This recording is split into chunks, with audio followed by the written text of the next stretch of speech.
Hi friends, welcome জুমুরস cooking হাউসে। আজকে চলে আসলাম তোমাদের সামনে নতুন আরেকটি রেসিপি নিয়ে। সেটা হলো নাগা চিকেন, ঝাল ঝাল স্পাইসি নাগা চিকেন। তো দেখো, আমি প্রথমে কাঁচামরিচ, রসুন, লবণ, ধনে পাতা এগুলাকে পেস্ট করে নিয়েছি। তারপর চিকেনটাকে ধুয়ে নিয়েছি, টুকরা টুকরা করে কেটে প্রথমে লেবু রস দিয়ে দিলাম, তারপর বেটে রাখা মশলাটাও দিয়ে দিলাম। এখন সাথে আদা বাটা দিয়ে দিলাম আর গোলমরিচের গুঁড়ো দিয়ে দিলাম।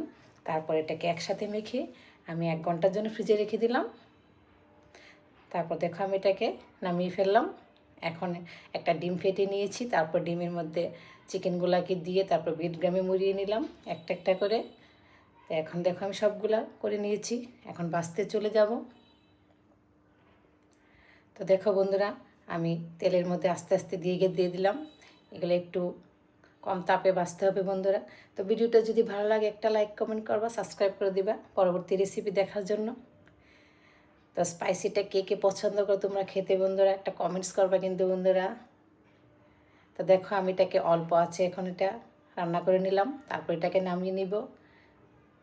তো রান্নাটা কমপ্লিট। টাটা, বাই বাই, দেখা হবে আবার।